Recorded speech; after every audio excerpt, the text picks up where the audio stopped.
छोटी उम्र से हम जो सुनते आ रहे, पढ़ते आ रहे, चारों तरफ के माहौल से हमने जो शिक्षा और संस्कार ग्रहण किए, वे हमारे भीतर अंतःकरण के रूप में अवचेतन मन में बैठ जाते हैं। सामान्यतः हम जिसे अंतःकरण कहते हैं वह हमारी आत्मा की आवाज नहीं होती, बल्कि ये जो सामाजिक संस्कार है, शिक्षा है, ये उसका प्रभाव होता है। इसलिए अलग अलग देश में, अलग अलग जाति में, अलग अलग कालों में अलग अलग प्रकार के अंतःकरण होते हैं। कोई व्यक्ति शाकाहारी परिवार में पैदा हुआ, उसका अंतःकरण मांसाहार का विरोध करेगा, क्योंकि बचपन से उसने जो चारों तरफ देखा, सुना, सीखा, समझा, वो उसके भीतर बैठ गया। जो व्यक्ति मांसाहार परिवार में पैदा हुआ है, उसका पालन पोषण वैसे माहौल में हुआ है, उसे कभी ख्याल भी नहीं आता कि इसमें कुछ गलत हो सकता है। उसका अंतःकरण दूसरे प्रकार का है।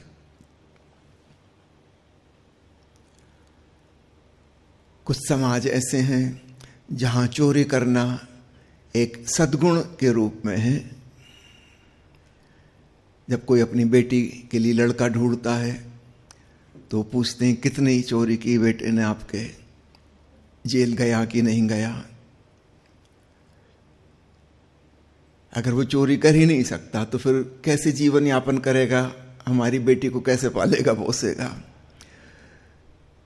चोरों का समाज है तो वहां पर चोरी समादृत होगी, उनके लिए इसमें कुछ भी गलत नहीं है और उनके पास बड़े जस्टिफिकेशन होंगे।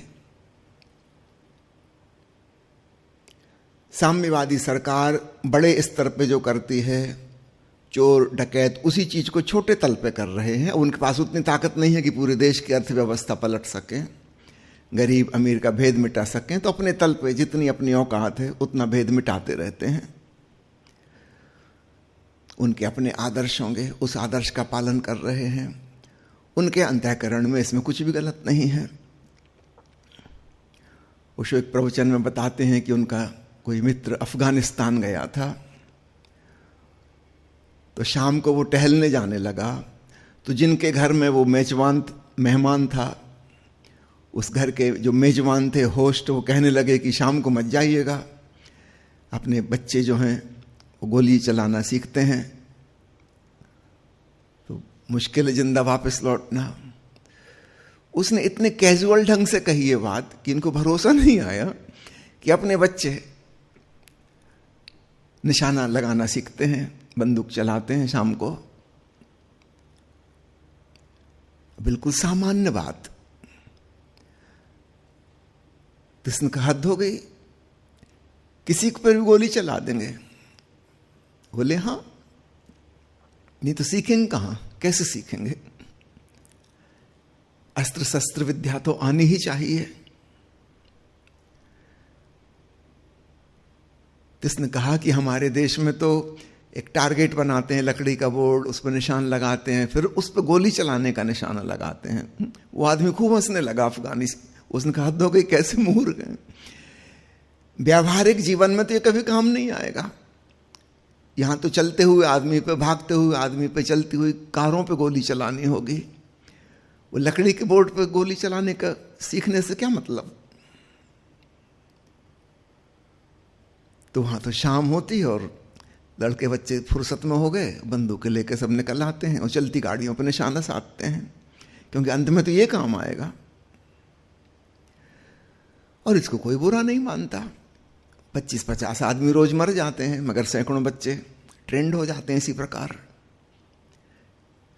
उनके अंतःकरण में यह बिल्कुल नॉर्मल है, सामान्य होना ही चाहिए, इसमें कोई बुराई नहीं है। अलग अलग अंतःकरण के लोग हैं। मेरे एक परिचित 5 साल के लिए नाइजीरिया में उनकी पोस्टिंग हुई थी। वहां जाके वो बड़े हैरान हुए। दूसरे तीसरे दिन की ही बात है, किसी आदमी की शादी में उनको निमंत्रण मिला, जब वो विवाह में पहुंचे तो देख के हैरान हुए, दुल्हन जो है वो तो ऐसी लग रही थी कि बस हफ्ते 10 दिन में इसकी डिलीवरी होने वाली है, इतना बड़ा पेट उसका। अभी किसी से कुछ कह ना सके, संकोच बस। फिर दोबारा हफ्ते भर बाद फिर ऐसा ही मौका मिला, तब ये बड़े बेचैन हो गए। इन्होंने एक पुराने भारतीय मित्र से पूछा, ये क्या मामला है? वो पहले से वहां रह रहे थे। उन्होंने कहा, यहाँ का यही रीति रिवाज है, प्रेग्नेंट लेडी से ही शादी की जाती है, जिसकी डिलीवरी होने ही वाली हो। ये भारत देश जैसा नहीं है कुंवारी लड़की ढूंढी जाए। और उन लोगों का तर्क ये है, जब आप जमीन खरीदने जाते हो, क्या कुंवारी जमीन लेते हो जिस पर आज तक कभी फसल नहीं हुई, आज तक एक पेड़ पौधा नहीं होगा? क्या आप गाय भैंस खरीदने जाते हो, कुंवारी गाय भैंस खरीदते हो?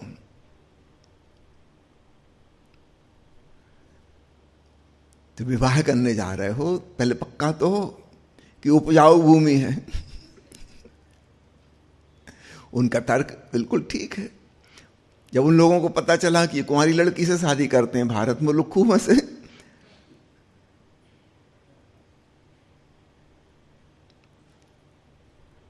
जैसा हम देखते आए, सुनते आए बचपन से, वो संस्कार हमारे भीतर पड़ गए,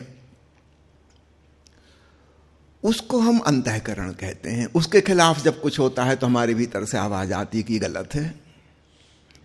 हमारे शुभ और अशुभ की परिभाषा, पाप और पुण्य की परिभाषा, सही गलत की परिभाषा सिर्फ बचपन की कंडीशनिंग है। संयोग की बात, जिस माहौल में हम पैदा हुए थे वहां क्या चल रहा था। कोई 7-8 साल की उम्र तक हमारा अंतःकरण पूरा बन जाता है। अंतःकरण यानी समाज ने आपके भीतर एक पुलिस वाला बिठाल दिया है। अब वो आपको गाइड करेगा समाज के नियमों के मुताबिक, मर्यादाओं के मुताबिक। बाहर से कहां तक पुलिस आपके पीछे पड़ी रहे, नियम कानून का पालन करवाती रहे? तो आपके भीतर ही एक पुलिस वाला बिठाल दिया है, जिसको हम कॉन्शियंस कहते हैं, अंतःकरण कहते हैं। वह समाज के द्वारा बिठाया गया जासूस है, जो भीतर से हमें देखता रहे और हमें निर्देशित करता रहे क्या करना है, क्या नहीं करना। और ये आवाज समाज की आवाज है। लंबा समय बीत जाता है, समाज की भावदशाएं, मनोदशाएं, विचार इत्यादि धारणाएं परिवर्तित हो जाती हैं, फिर नए प्रकार का अंतःकरण हो जाता है। महाभारत काल में युधिष्ठिर को धर्मराज कहा गया है। उस जमाने के सर्वश्रेष्ठ पुरुषों में भी सर्वश्रेष्ठ धर्मराज। यह आदमी अपने 4 अन्य भाइयों के साथ, एक ही पत्नी के साथ, द्रौपदी के संग पत्नी जैसा व्यवहार करता है। आज कोई ऐसा करे तो हम उसको धर्मराज के, हम तो उसको सामान्य आदमी भी ना कहेंगे। हम पुलिस में जाकर उसकी रिपोर्ट करेंगे कि ये लोग ठीक नहीं। ये जुआ खेलते हैं, शराब पीते हैं, नशा करते हैं। और कुछ छोटे मोटे जुआड़ी नहीं, अपनी बीवी को दांव पे लगा देते हैं, इतने बड़ा जुआ। अगर आपका पड़ोसी आज ऐसा करे, आपको खबर मिले, तो आप क्या करेंगे? आप तुरंत पुलिस को फोन करेंगे कि इसको गिरफ्तार करो। लेकिन उस जमाने में यह बिल्कुल साधारण बात थी। सज्जन पुरुष ऐसा किया करते थे, इसमें कुछ भी अजीब बात नहीं थी।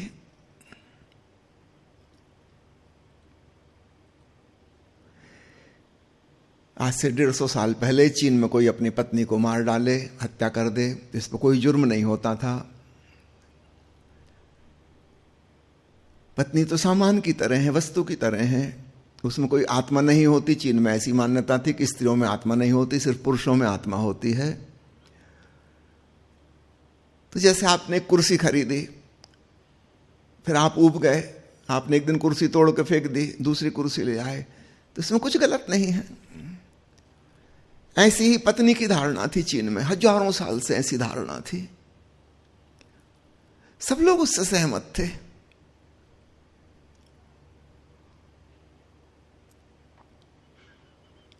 आज से करीब 20 साल पहले नेपाल में राजा के भाई ने अपने भाई को, भाभी को, भतीजे भतीजों को, सबको गोली मार दी। और फिर वो राजा बन गया। क्योंकि नेपाल के कानून में ऐसा है कि राज परिवार के किसी व्यक्ति पर कोई केस मुकदमा नहीं चल सकता। सबको पता है अपने भाई के पूरे परिवार को इसने नष्ट कर दिया, और उस नृशंस हत्यारे को फिर राजा की सीट मिल जाती है, क्योंकि ऐसी कानून है। इसमें किसी को भी कुछ आपत्तिजनक नहीं लगता। और ये तो एक उदाहरण है अभी थोड़े दिनों पहले का। ऐसा सदा से होता रहा। बड़े बड़े अमीर आदमी, बड़े बड़े जमींदार, बड़े बड़े राजा महाराजा हमेशा उनके परिवार के लोगों द्वारा ही कत्ल किए गए, और फिर जिन्होंने कत्ल किया था वो मालिक बन गए, वो पद पे आसीन हो गए, और प्रजा को यह सब स्वीकार था, क्योंकि यही नियम है, ऐसा ही होता है। औरंगजेब ने अपने सारे भाइयों का कत्ल कर दिया, बाप को जेल में बंद कर दिया, और फिर वो देश का सम्राट बन गया, और किसी को कोई अड़चन नहीं, सब उसको सपोर्ट करेंगे, क्योंकि ऐसा हमेशा से होता आया है। तो हमारे अंतःकरण में वह बात स्वीकारी हो जाती है। जो चीज हमने नहीं देखी, नहीं सुनी, कुछ नया होता है, वहां पे हमारा अंतःकरण एकदम सजग हो जाता है कि कुछ गलत हो रहा है। गलत मतलब हमारे अनुभव के मुताबिक, ज्ञान के मुताबिक, जानकारी के मुताबिक ऐसा पहले नहीं हुआ, इसलिए वो गलत है। और हमारी जानकारी के मुताबिक ऐसा ही होता अगर आया है तो फिर वो सही है। तो लंबे समय में अलग अलग कालों में अलग अलग प्रकार के अंतःकरण पैदा हो जाते हैं। एक देश में कुछ अंतःकरण है, दूसरे देश में कुछ अंतःकरण है। कई पहाड़ी मुल्कों में, जातियों में ऐसी प्रथा है कि जब माता पिता वृद्ध हो जाएं तो सुपुत्र का कर्तव्य है कि उनको उठा के वो ले जाए, ऊंचे पहाड़ियों पे जंगल में छोड़ आए, ताकि जंगली जानवर उनका भोजन कर सकें। यह सेवा का कार्य है। अगर उनको गांव में रखेंगे तो वो लंबा जिएंगे, बुढ़ापे में बहुत कष्ट भोगेंगे। तो अपने माता पिता को कष्ट से मुक्ति दिलाने के लिए, कि वो बूढ़े हो गए, बीमार हो गए, अब ठीक नहीं हो सकते, तो उनको जंगल में पशुओं को ऑफर कर दिया जाए भोजन के रूप में। क्योंकि जीते जी हमने जानवरों का भोजन किया, अब वापस लौटा दिया जाए। ये इकोलॉजिकल है, पर्यावरण के हिसाब से ठीक है, ऐसा भी लोग मानते हैं और ऐसा ही करते हैं। वहां स्वीकारी है ये। माता पिता भी धन्यवाद देंगे अपने बच्चों को कि शाबाश, ठीक समय पे तुम मुझे यहां ले आए, आशीर्वाद सुपुत्र, तुम्हारे पुत्र भी तुम्हारे संग ऐसा ही करें ना। व्यर्थ कष्ट क्यों भोगना? समय समय की बात है। मान लो अभी जिस प्रकार का पुत्र व्यवहार कर रहे हैं, आईसीयू में भर्ती कर दिया और फिर 2-4-6 महीने आदमी बेचारा मरा जा रहा है, अधमरी हालत में है, कष्ट ही कष्ट हैं, ठीक हो नहीं सकता, कोई लाइलाज बीमारी हो गई है, अब रिकवरी का कोई उपाय नहीं, मगर मेडिकल साइंस से उसको खूब लंबा खींचा जा सकता है। नकली ऑक्सीजन लगी है, नकली ब्लड ट्रांसफ्यूजन दिया जा रहा है, नकली किडनी काम कर रही है, नकली हृदय धड़क रहा है, सालों खींच सकते हैं। वो आदमी कष्ट ही कष्ट में है, भली भांति जानते हुए कि एक दिन इसी प्रकार मर जाना है। आज हमें ये नॉर्मल लगता है, हमारे अंतःकरण में स्वीकारा है, लेकिन अगर इस पे क्वेश्चन मार्क पैदा होने लगे, धीरे धीरे धीरे कुछ नए नियम कानून आ जाएंगे और शायद मृत्यु को या तो स्वेच्छा पे छोड़ना होगा या फिर परिवार, डॉक्टर और समाज के कुछ गणमान्य लोगों के रिकमेंडेशन पे छोड़ना होगा। जब पता है यह आदमी ठीक नहीं हो सकता, तो परिवार के लोग अगर राजी हैं और 2-4 गणमान्य लोगों को बुला लें, वो राजी हैं, डॉक्टर्स राजी हैं, तो उस व्यक्ति को फिर ठीक से विदा किया जाए, बिना कष्ट के विदा किया जाए। यह ज्यादा मानवीय होगा बजाय सालों उसको अस्पताल में लटका के रखने के। आज हम इस बात को नहीं स्वीकार कर पा रहे हैं, मगर 10 साल बाद करना पड़ेगा, क्योंकि ऐसे लोगों की गिनती लाखों में पहुंच जाएगी जो अस्पताल में लटके हुए हैं और अस्पतालों में जगह नहीं बचेगी उन लोगों के लिए जिनका इलाज हो सकता है। तब ये फैसला करना पड़ेगा। शुरुआत में विरोध होगा, कुछ सालों में धीरे धीरे हम स्वीकार कर लेंगे कि यह ठीक है, बिल्कुल उचित है। फिर क्या भेद रहा वो लोग जो पहाड़ पे जंगल में छोड़ आते थे वृद्ध लोगों को, और फिर एक दिन हम सोफिस्टिकेटेड सुसभ्य सुसंस्कृत लोग मिलकर फैसला करेंगे कि अब इस व्यक्ति को विदा किया जाए। बात तो वही की वही हो गई। वो पुराने ढंग से विदा कर रहे थे, वो ज्यादा नेचुरल था। हम कठिन तरीके से विदा करेंगे, बड़ा सोफिस्टिकेटेड ढंग होगा, लेकिन बात तो वही की वही होगी। जब मैंने मेडिकल कॉलेज में प्रवेश लिया था उस समय गर्भपात करना और कराना कानूनी अपराध था। जिसने करवाया उसको भी सजा मिलेगी, जिसने किया है उसको भी सजा मिलेगी। फिर देश की जनसंख्या बढ़ती गई बढ़ती गई बढ़ती गई, अंततः सरकार को तय करना पड़ा कि गर्भपात को कानूनी कर दें। संविधान में चेंज हो गया। कुछ सालों के बाद जिस डॉक्टर ने जितने ज्यादा अबॉर्शन करवाए वो उतना ही बड़ा देश सेवक है, उसको उपाधि मिलेगी, उसको प्रमोशन मिलेगा, उसको रिकॉग्निशन मिलेगा, पुरस्कार मिलेगा। जो पति पत्नी आए गर्भपात कराने के लिए, सरकार उनको पैसा देगी। कानून बदल गया, धीरे धीरे हमें स्वीकार हो गया कि ठीक है। उस समय अड़चन हुई, बहुत अड़चन हुई। जिनको हम अपराधी कह रहे थे अचानक वो आदरणीय हो गए। अंतःकरण चेंज होने में देर लगती है, कुछ साल लग जाते हैं।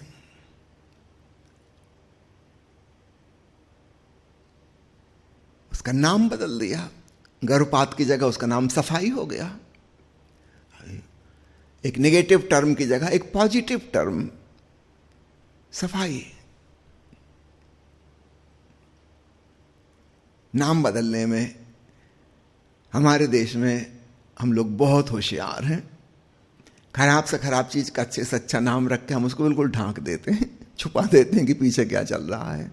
लेवल खूब अच्छा हो जाता है और धीरे धीरे हम भूल जाते हैं कि पहले इसका क्या नाम था। 20-25 साल लगते हैं, एक नई पीढ़ी आ जाती है, उनने बचपन से यही सुना है, उनके लिए बिल्कुल ठीक है। जो पुराने वृद्ध लोग हैं उनके मन में अभी भी गिल्ट फीलिंग होगी, कहीं अपराध बोध होगा। जो नई पीढ़ी आएगी, इनने बचपन से जो ही देखा सुना पढ़ा आसपास जो हो रहा था, उनके लिए बिल्कुल स्वीकार हो जाएगा। ये सारी बातें मैं आपको इसलिए बता रहा हूं विभिन्न उदाहरणों से, ताकि आपको क्लियर हो जाए हम जिसे अंतःकरण या आत्मा की आवाज समझते हैं उसका आत्मा से कोई लेना देना नहीं है। ये समाज के द्वारा हमारे भीतर बिठाला गया संस्कार है। समाज अपनी सुविधा के अनुसार इसको चेंज करता रहता है समय समय पर। यह आत्मा की आवाज नहीं है। आज साधना सूत्र में मेविल कॉलिंस जिस तरफ इशारा कर रही है, अपने अंतस की वाणी